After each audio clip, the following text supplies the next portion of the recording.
The pain shot through my chest like lightning as my own children chatted about mimosas and eggs Benedict in the hospital waiting room, completely ignoring the fact that their 67-year-old mother might be having a heart attack.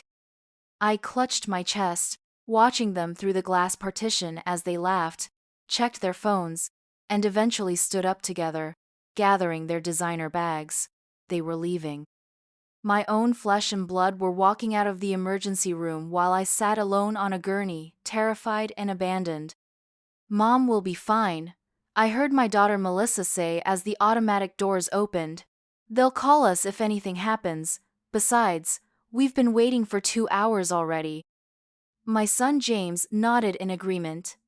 "The reservation at Olivet is for 11:30. We'll lose it if we don't go now."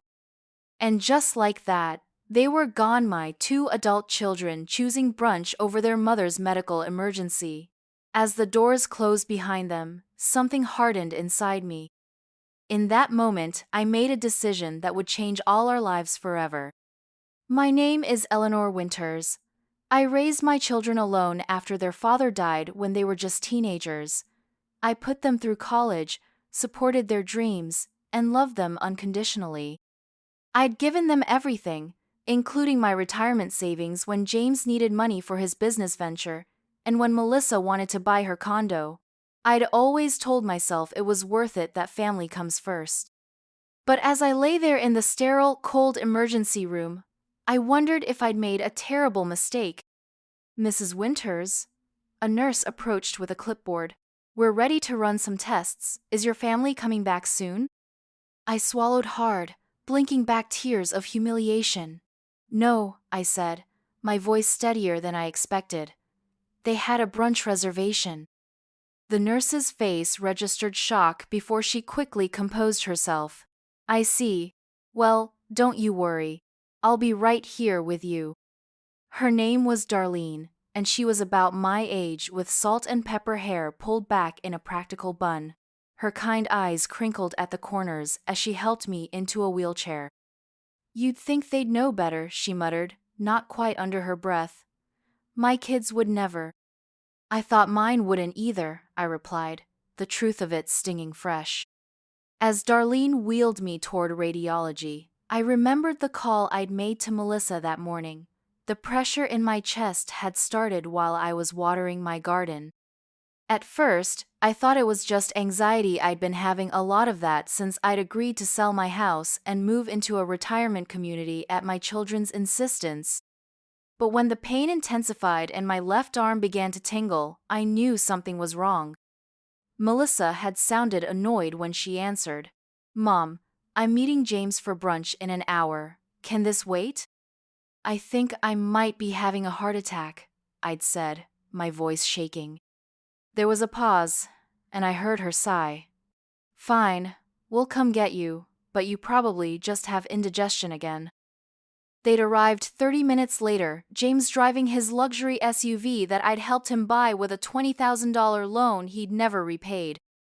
They'd rushed me to the hospital, but their urgency seemed to evaporate once we arrived at the emergency room. As the wait stretched on, their concern transformed into impatience.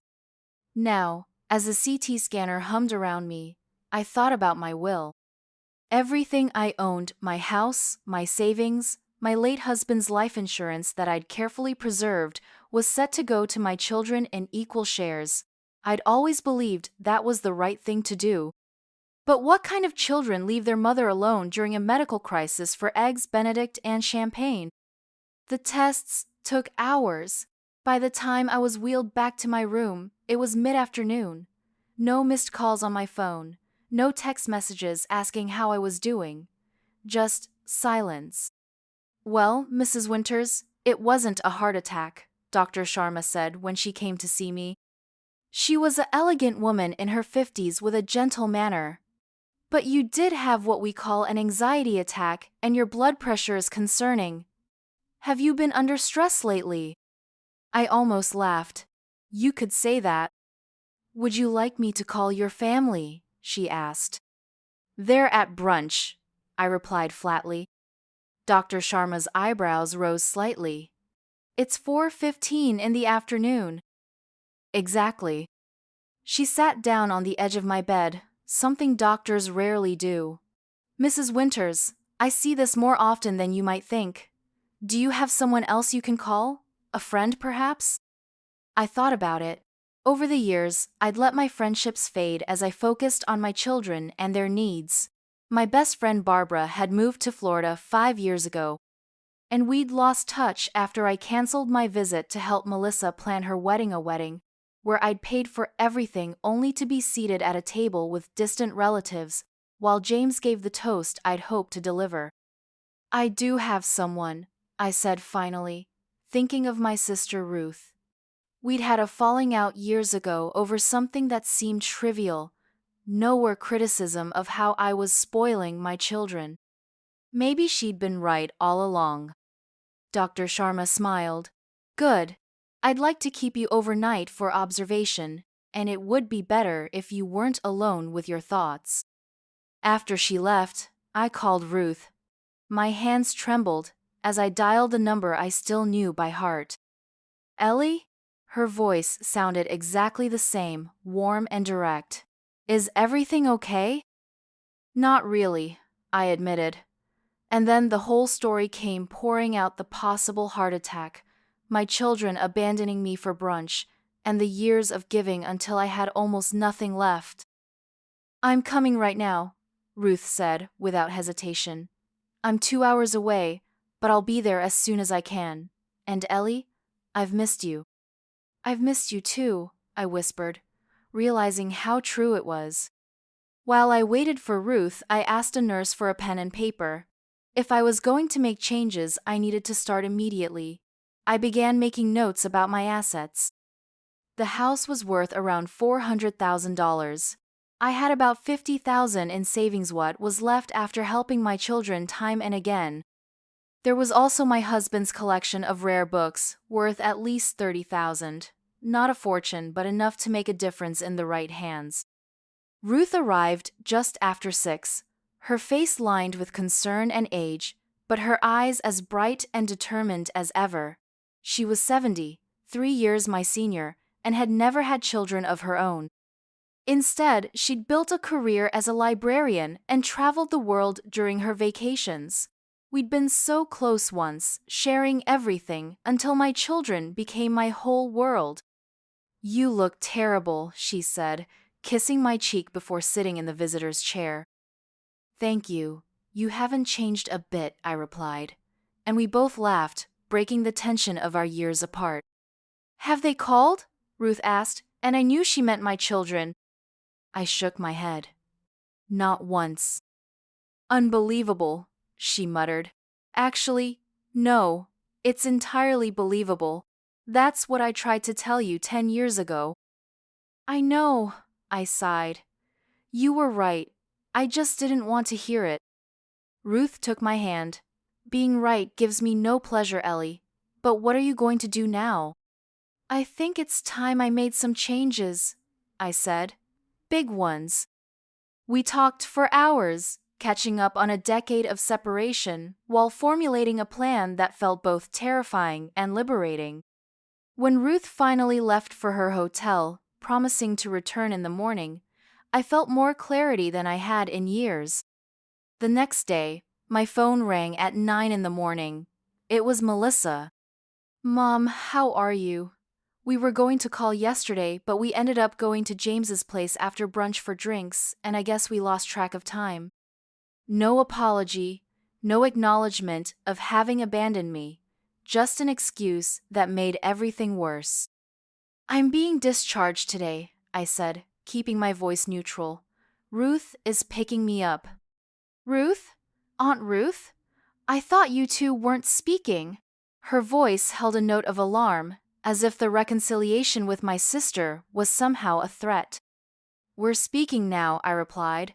She came as soon as I called her. Well, I can cancel my nail appointment if you need me to bring you home, Melissa offered, making it clear what a sacrifice this would be. That won't be necessary. Ruth has offered to stay with me for a few days. There was a pause. Mom, are you mad about yesterday? You know how hard it is to get a table at Olivet. and the doctor said it wasn't even a real heart attack. I closed my eyes, summoning patience. We'll talk soon, Melissa. I need to go now. The doctor is here. It was a lie, but I couldn't bear to speak to her any longer. Ruth arrived at 10, and by 11, I was officially discharged. As we drove to my house, I felt a strange mix of sadness and resolve. Are you sure about this, Ellie? Ruth asked as she helped me inside. I've never been more sure of anything in my life, I replied. The next few days passed in a flurry of activity. Ruth stayed with me, making meals and helping me contact the professionals I needed. A new financial advisor, a real estate agent, and most importantly, a lawyer specializing in estate planning. My children called occasionally, but always with excuses about why they couldn't visit.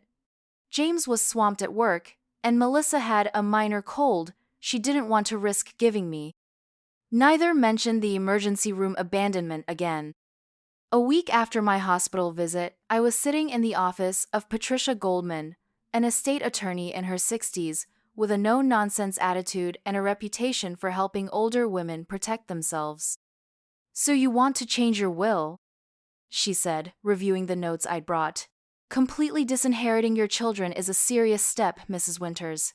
Are you certain this isn't just an emotional reaction? It's emotional, I admitted, but it's not just a reaction. It's a response to years of taking without gratitude, of assuming I'll always give without limits. They left me alone in an emergency room because brunch was more important. That was just the final straw. Patricia nodded slowly.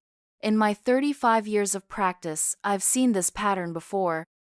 Parents give and give, children take and take, until there's a breaking point. She leaned forward. If we do this, they will contest the will.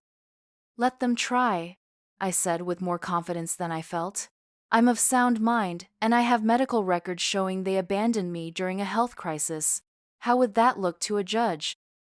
Not good for them, Patricia agreed. But there are ways to make a will more difficult to contest. For instance, rather than completely cutting them out, we could leave them each a small sum, say $1,000, with specific language, acknowledging that the bequest is intentionally minimal. I considered this. That makes sense. I don't want there to be any question that I knew exactly what I was doing. And where would you like your estate to go instead? She asked. I've been thinking about that, I said. There's a program at the local hospital, the one where they abandoned me, ironically, that provides emergency assistance to elderly patients without family support. I'd like the proceeds from my house to go there. Patricia made notes. And the rest? My savings to Ruth, I said firmly. She came when I needed her, without hesitation, and my husband's book collection to the library where she worked. He would have liked that. What about personal items? Furniture, jewelry, mementos?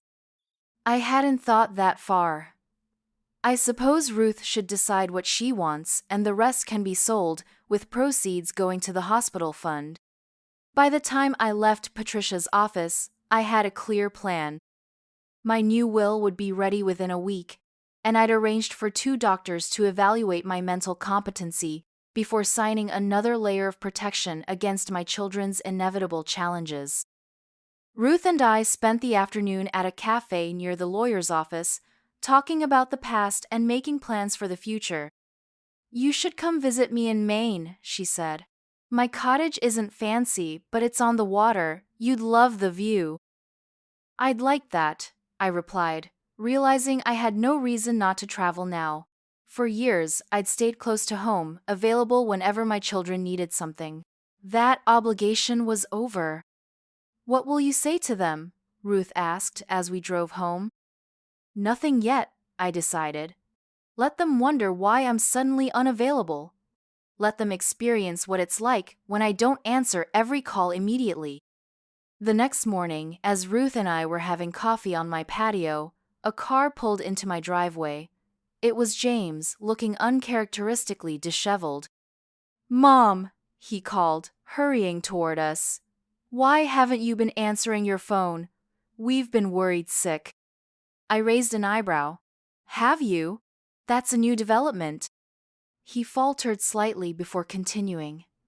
Of course we have. Melissa said you sounded weird when she called you at the hospital. Hello, James, Ruth said coolly. It's been a long time. He barely glanced at her. Aunt Ruth. Yeah, hi. Mom, can we talk privately?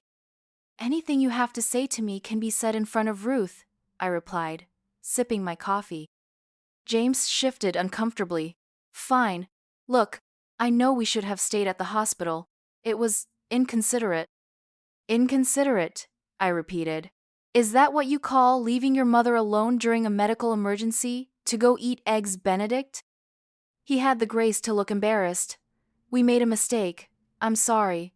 But the doctor said you were fine, right? Just anxiety? And how would you know what the doctor said, James? You weren't there. Melissa called the hospital later, he mumbled. 2 days later, I corrected him. The day after I was discharged. James ran a hand through his hair. Mom, what do you want from us? We said we're sorry. Actually, you haven't said you're sorry. You said you made a mistake and it was inconsiderate. That's not an apology. Fine. I'm sorry. We're both sorry. He was getting angry now, his face flushing. But you're obviously fine, so why are you making such a big deal about this? Ruth made a small noise of disbelief, but I held up my hand to stop her from speaking. James, I said quietly, if you don't understand why abandoning your mother in an emergency room is a big deal, then we have nothing more to discuss. Is this about money? He asked suddenly. Because if you're holding this over our heads to avoid helping me with the new investment opportunity I told you about, that's really manipulative, Mom. I stared at my son, really seeing him perhaps for the first time in years, this handsome, articulate man I'd raised, who could only frame our relationship in terms of what I could give him. Go home, James, I said, standing up. I'm tired and I don't want to discuss this further right now. But she asked you to leave, Ruth interjected firmly. I suggest you respect that. He looked from Ruth to me, confusion and frustration battling on his face. This isn't like you, Mom. You never act this way. What has she been saying to you? He gestured toward Ruth. The truth, I replied simply. Something I should have faced a long time ago. Please go now. After James left, Ruth and I sat in silence for a few minutes. That went well, she finally said, her voice dripping with sarcasm. About as well as expected, I agreed. He didn't even ask about my health, did you notice?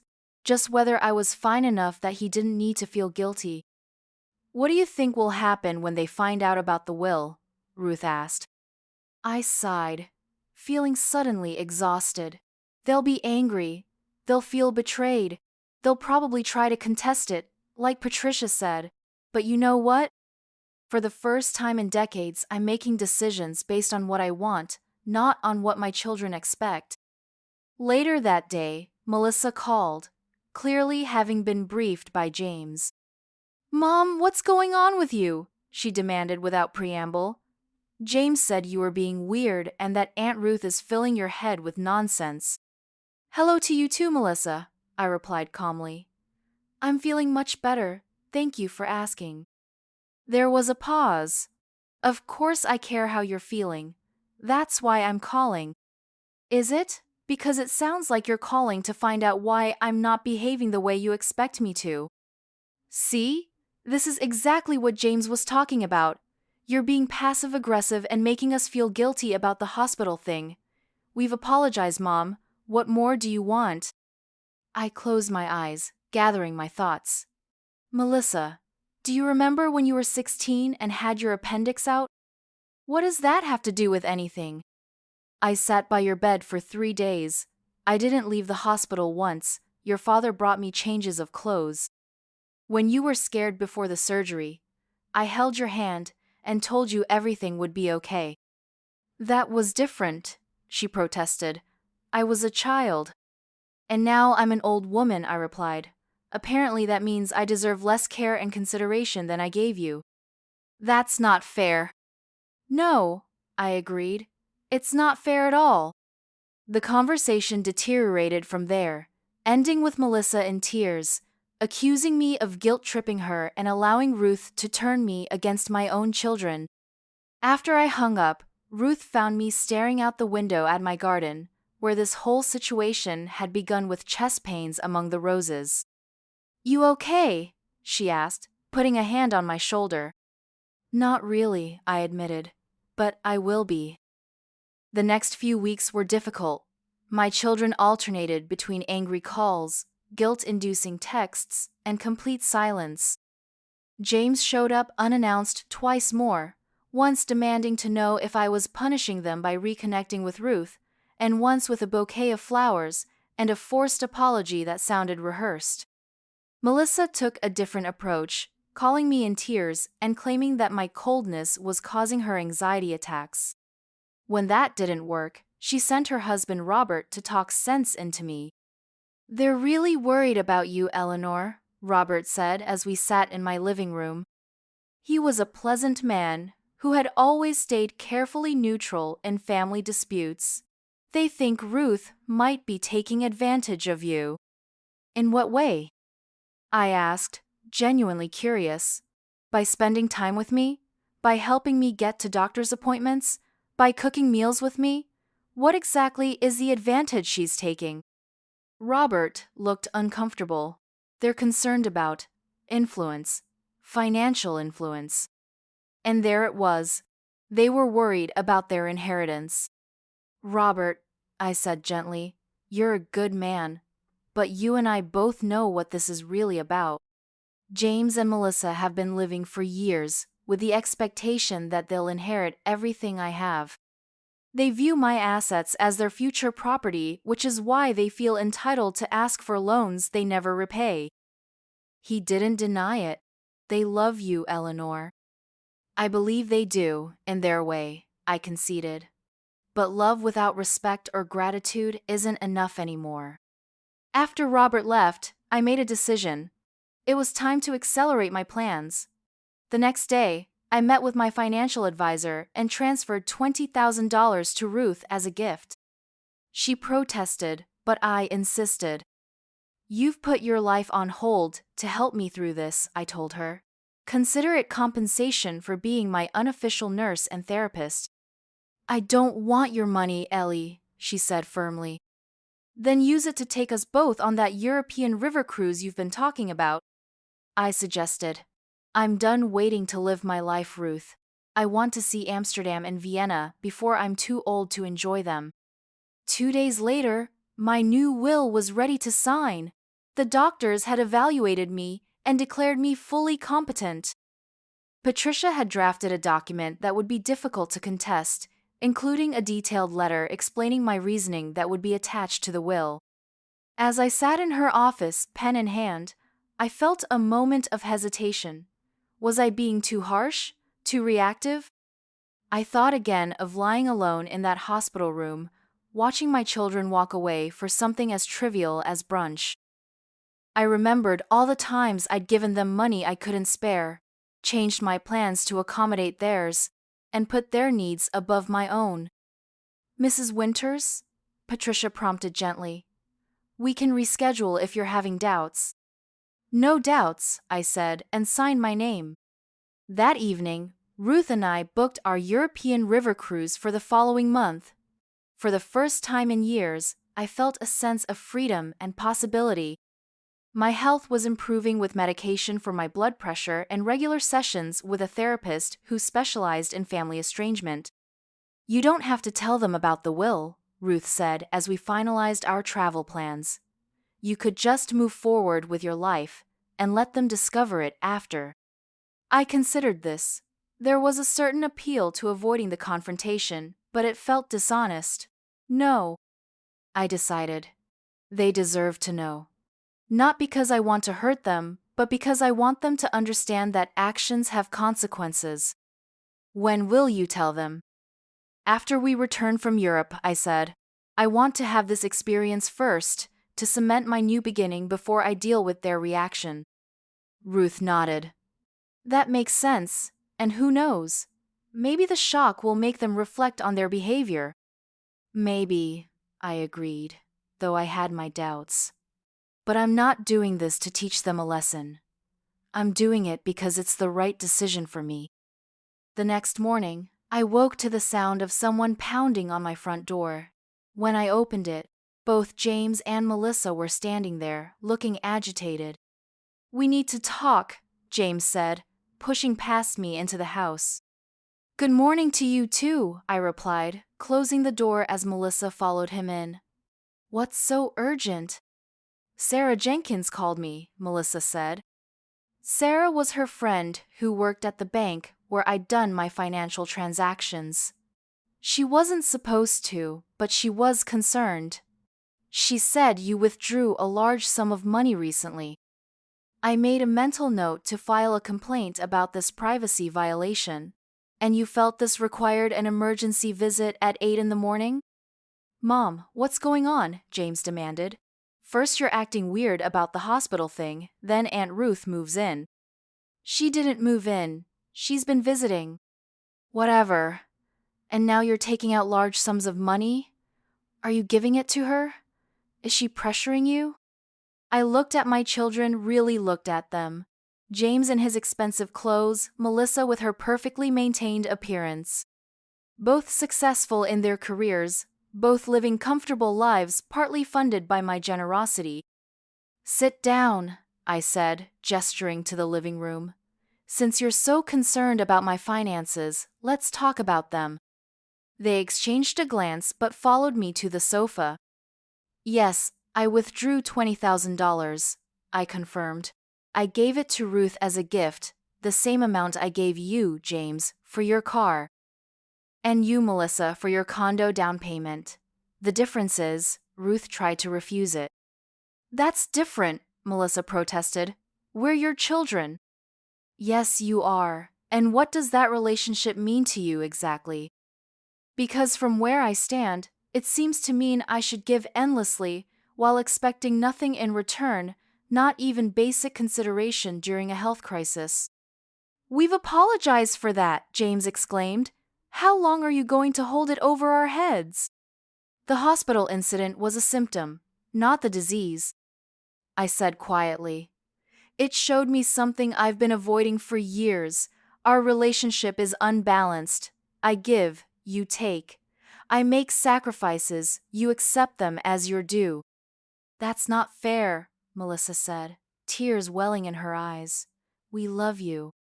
I believe you do, I replied, but love without respect isn't enough anymore. So, what are you saying? James asked, his voice tight. You're choosing Ruth over us now? I shook my head. This isn't about choosing anyone. It's about recognizing that I've enabled a harmful pattern, and I'm changing it. I'm taking control of my life and my future. By giving our inheritance to Ruth? Melissa asked bluntly. And there it was, the real concern, laid bare. I haven't made any decisions about my will, I lied, not ready for that confrontation yet. But I am going to Europe next month with Ruth, a river cruise I've always wanted to take. They stared at me in shock. Europe? For how long? James asked. 2 weeks. But what about Sunday dinners? Melissa asked. And I was counting on you to help with Emma's birthday party next month. I smiled sadly. You'll manage without me, just like you did when I was in the hospital. They left shortly after, clearly unsettled by this new version of their mother, who set boundaries and prioritized her own happiness. As I watched them drive away, I felt a complex mix of emotion, sadness for what our relationship had become, guilt for the harsh truth I delivered, but also pride in finally standing up for myself. Ruth found me on the patio, staring at the garden again. You okay? She asked. No, I admitted, but I'm doing the right thing. She squeezed my shoulder. Yes, you are. It's just not easy. Nothing worthwhile ever is, I replied, thinking of all the years I'd spent raising my children, loving them, sacrificing for them. It hadn't been easy either, but I'd done it without hesitation. Now it was time to show myself the same devotion I'd shown them. As the sun warmed my face, I felt something shift inside me, a sense of possibility, of adventures yet to come, of a life reclaimed. They had left me in the emergency room and gone to brunch. And in response, I was leaving them nothing but a hospital bill, a different kind of bill altogether, one paid in lessons about respect, gratitude, and the true meaning of family. Our European river cruise was everything I'd hoped it would be and more. Ruth and I started in Amsterdam, where we wandered along picturesque canals and visited the Anne Frank house. I found myself moved to tears by the diary displays, thinking about a young girl's courage in circumstances I could barely imagine. My own problems seem small in comparison, yet still valid. We all have our own battles to fight. As our ship glided along the Rhine, we watched medieval castles and lush vineyards pass by from comfortable deck chairs, sipping local wines and sharing memories from our childhood. I realized how much I'd missed my sister's dry humor and straightforward wisdom over the years. "Remember that summer at Lake Champlain?" Ruth asked one evening as we sailed past particularly stunning scenery. "When Dad taught us to fish?" I smiled at the memory. "You caught that enormous bass, and Mom refused to cook it because it was looking at her with sad eyes." Ruth laughed. "So Dad had to clean it behind the cabin. Mom was such a softie." "Unlike her daughters," I remarked. "We turned out tougher than I expected." Ruth reached over and squeezed my hand. "Some of us more recently than others." In Vienna, we attended a Mozart concert in a grand gilded hall where the acoustics made the music seem to flow directly into my soul. I closed my eyes, letting the notes wash over me, and realized I couldn't remember the last time I'd done something purely for the joy of it. My life had become so focused on my children's needs and wants that I'd forgotten my own. Throughout our journey, my phone occasionally buzzed with messages from James and Melissa. I answered briefly but firmly, not allowing their demands or guilt trips to intrude on my experience. Once, I received a text from Melissa that simply read, "Mom, I miss you. Please come home soon." It was the first message in years that didn't include a request for something. On our last night aboard, Ruth and I sat on the deck under a blanket of stars, sharing a bottle of Austrian wine. "I've been thinking," she said, swirling the ruby liquid in her glass. "Why don't you come stay with me for a while after we get back? Sell your house, like you were planning to anyway, but instead of that retirement community your kids picked out, come to Maine. You can have the guest cottage on my property. It's small, but it has a view of the ocean that will take your breath away." The offer was tempting. "What about winter? Maine gets cold." Ruth smiled. "So we'll be snowbirds. Rent a place in Florida for January and February. Between your house sale and my retirement fund, we can afford it. We've spent too many years apart, Ellie." I thought about my house, filled with memories, but also with the echoes of my children's demands and disappointments. I thought about the retirement community they'd selected convenient for them to visit, though they rarely made time for me anyway. "Let me think about it," I promised. When we returned home, tanned and rejuvenated, I found a stack of mail and several increasingly frantic voicemails from both children. Apparently, they'd expected me to check in daily during my vacation. James had even called the cruise line when he couldn't reach me for 3 days, only to be told they couldn't provide passenger information. I unpacked leisurely, enjoying the memory of historic European streets and the freedom I'd felt being so far from my normal life. Ruth was staying a few more days before returning to Maine, and we'd planned a small dinner party with a few of my old friends I'd reconnected with before the trip. The doorbell rang as I was sorting through my mail. When I opened it, I found Melissa standing there with a bouquet of flowers and an uncharacteristically humble expression. "Welcome home, Mom," she said, handing me the bouquet. "Can I come in, please?" I accepted the flowers and stepped aside to let her enter. Thank you. These are lovely. She followed me to the kitchen, watching as I found a vase and arranged the bouquet. How was your trip? She asked. Wonderful, I replied honestly. Europe is beautiful in the spring. She nodded, fidgeting with her purse strap. You look good, rested. I feel good. It was nice to get away. An awkward silence fell between us. Finally, Melissa took a deep breath. Mom, I've been doing a lot of thinking while you were gone, and I need to really apologize.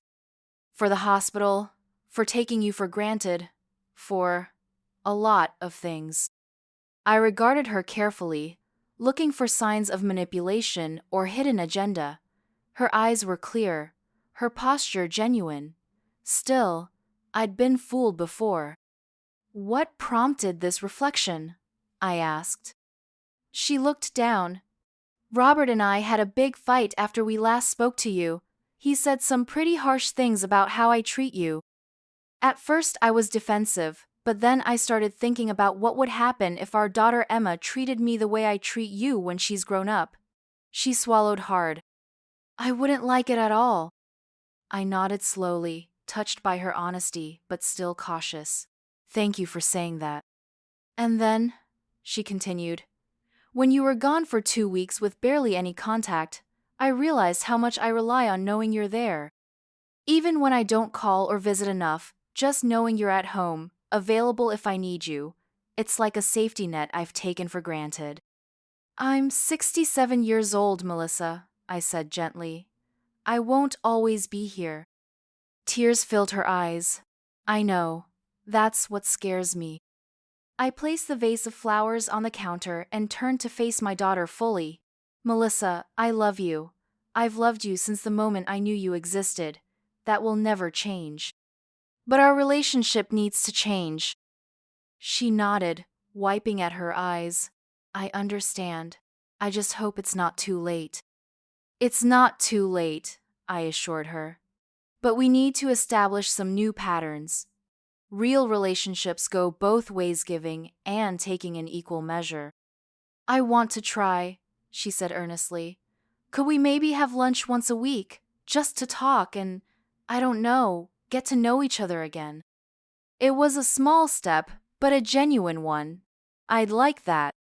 After Melissa left, promising to call about lunch the following week, Ruth emerged from the back patio where she'd been reading. Well, that was unexpected, she commented. Indeed, I agreed. And suspiciously well timed. Ruth raised an eyebrow. You think she knows about the will? I shook my head.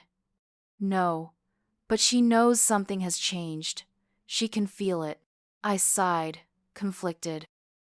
The question is her change of heart genuine or just a reaction to losing control? Only time will tell, Ruth replied. But speaking of the will, when are you going to tell them? I'd been pondering this question throughout our trip. Tomorrow, I decided. I'll invite them both over for dinner. Better to get it all out in the open at once. That night, I called both my children and invited them to dinner the following evening. James sounded suspicious, but agreed readily enough.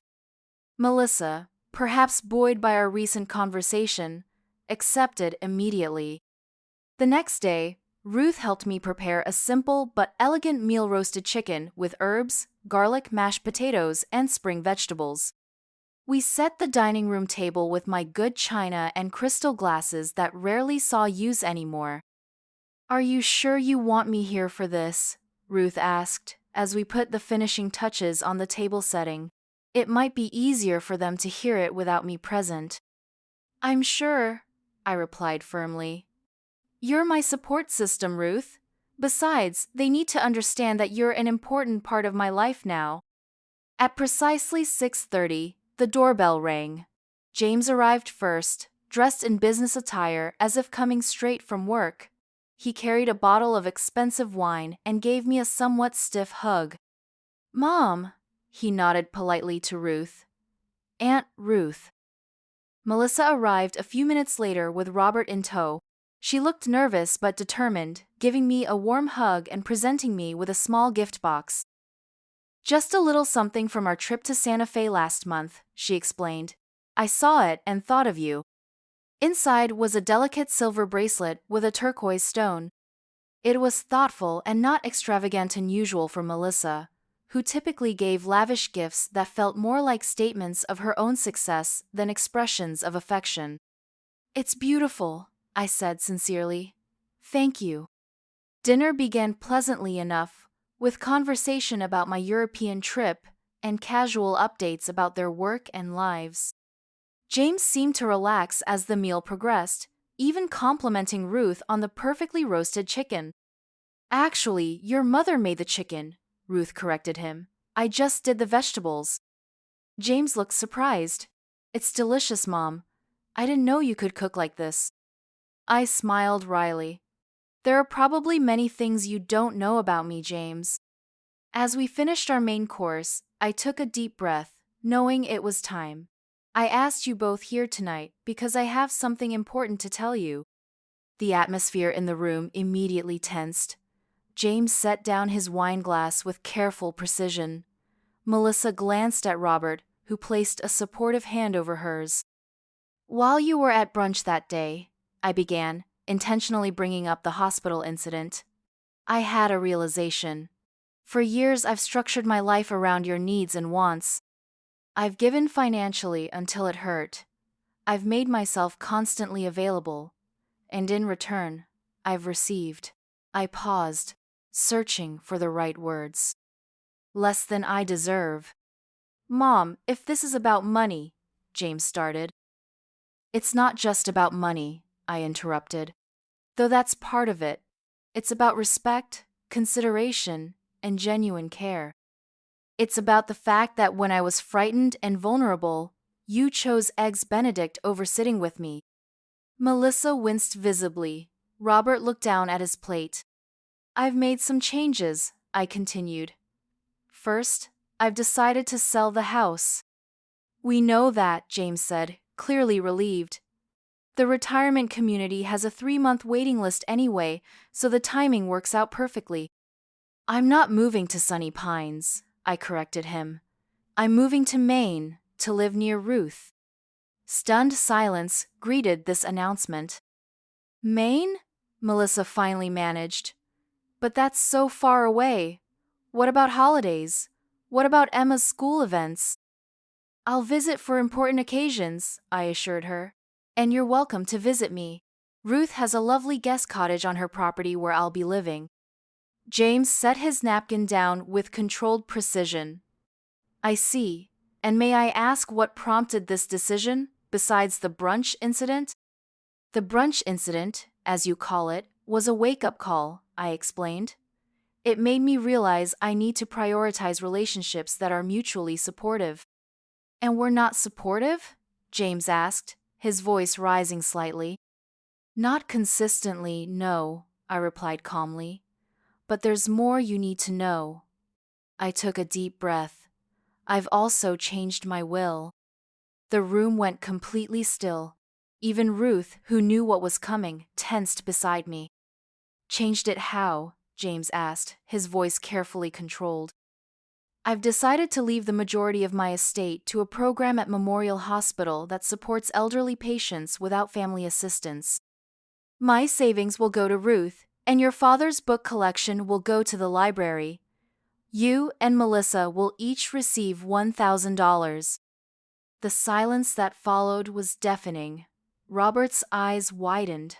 Melissa's mouth opened and closed without sound. James's face flushed deep red. "This is a joke," he finally said. "It has to be." "It's not a joke," I replied steadily. "The papers are signed and filed with my attorney." "You can't do this," Melissa whispered, tears filling her eyes. "Mom, why? Is it just because of that one time at the hospital?" "No, Melissa. It's because of a pattern that's existed for years. You both treat my resources, financial, emotional, and practical, as your entitlement, rather than gifts given out of love. When I needed you most, you demonstrated exactly how little I could count on you. This is Ruth's doing, James accused, turning to glare at my sister. She's poisoned you against us. Ruth has done nothing except support me unconditionally, I replied sharply. Something neither of you has managed consistently. I apologized, Melissa cried. Just yesterday. I thought we were starting over. We are, I assured her. This isn't about punishment, Melissa. It's about making choices that reflect reality. The reality is that I can't count on either of you to put my needs first, even in an emergency. So I'm restructuring my life and my legacy accordingly. James stood abruptly, his chair scraping loudly against the floor. This is unbelievable. You're throwing away decades of family connection over one mistake. Sit down, James, I said firmly. We're not finished. To my surprise, he complied, though his jaw was clenched tight. I'm not throwing away our connection, I continued. I'm still your mother. I still love you both. But love doesn't mean allowing myself to be taken for granted or taken advantage of. It doesn't mean giving endlessly without receiving care in return. So what now? James asked bitterly. We're supposed to jump through hoops to get back in your good graces, to earn back our inheritance. I shook my head. This isn't a test or a manipulation. The will is changed permanently. What happens now is we decide what kind of relationship we want going forward. One based on genuine care and mutual respect, or none at all. That's not fair, Melissa protested. You're holding all the cards. For the first time in decades, yes, I am, I agreed. And I'm using that position to establish healthy boundaries. The remainder of the evening was tense and painful. James left shortly after, barely containing his anger. Melissa stayed longer, alternating between tears, pleas, and recriminations. Robert remained mostly silent, though I caught him nodding thoughtfully a few times as I explained my reasoning. After they finally left, Ruth and I sat in exhausted silence in the living room. That went about as well as could be expected, she finally said. Yes, I agreed, which isn't saying much. Over the next few weeks, as I prepared to sell my house, my children's reactions played out exactly as I had anticipated. James hired a lawyer to see if he could contest the will. When he discovered that I'd taken every precaution to make it ironclad, including medical evaluations confirming my competence, he shifted to attempting to pressure me through mutual acquaintances. Several of my friends called, concerned about rumors James had spread, suggesting Ruth was manipulating me for financial gain. I patiently explained the situation to each of them, and most understood once they heard the full story. A few, I discovered, had experienced similar issues with their own adult children. Melissa took a different approach. After her initial anger subsided, she began a campaign to prove her devotion. She called daily, brought meals, offered to drive me to appointments, and invited me to every family event on her calendar. It was exhausting and obviously strategic, but I could see genuine effort beneath the performance. One afternoon, about a month after our dinner revelation, I invited Melissa for tea alone.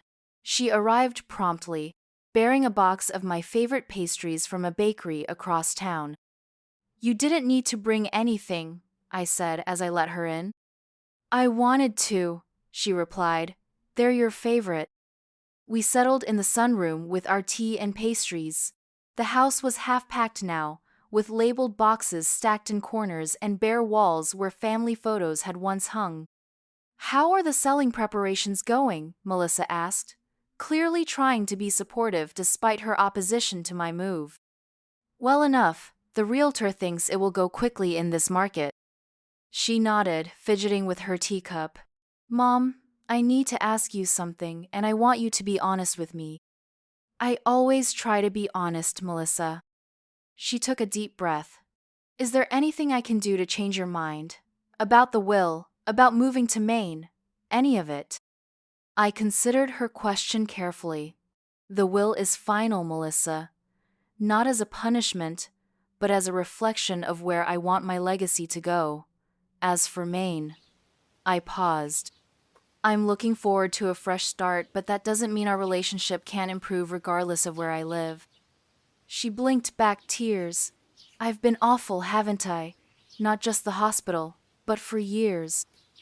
You've been self-focused, I said gently. It's natural to some extent. You have your own life, your own family, your own priorities. But somewhere along the way, you and James both started seeing me as a resource rather than a person with my own needs. She was quiet for a long moment. Robert says the same thing. He says I treat you like an ATM with babysitting services. A tear slipped down her cheek. He's right, and I hate that about myself. The good news is that behaviors can change, I told her, if you want to. I do want to, she said earnestly. Not for the inheritance, though I can't pretend I'm not hurt and disappointed about that, but because I don't like who I've become. And I don't want Emma to learn these patterns from me. For the first time since the hospital incident, I felt a glimmer of hope for my relationship with my daughter. That's a good place to start.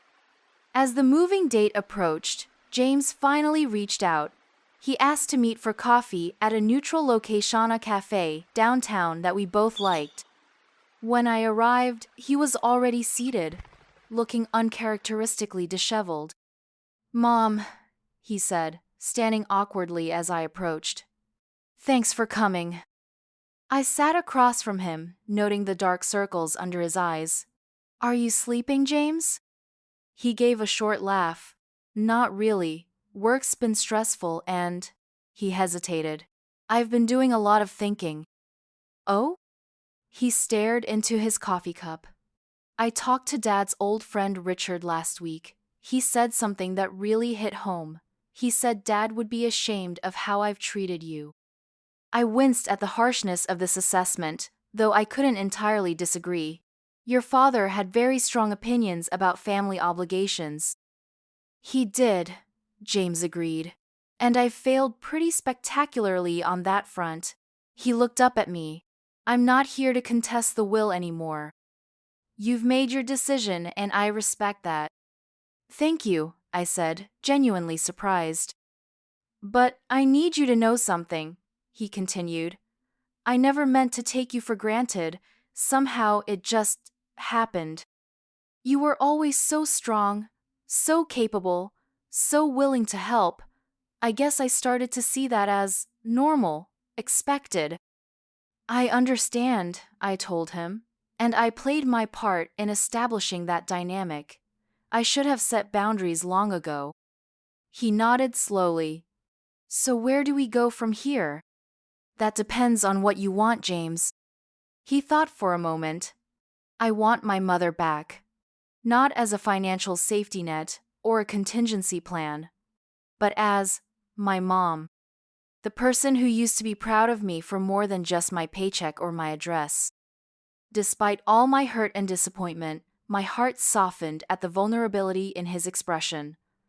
"I've always been proud of you, James. I just haven't always been proud of how you've treated me." "Fair enough," he acknowledged.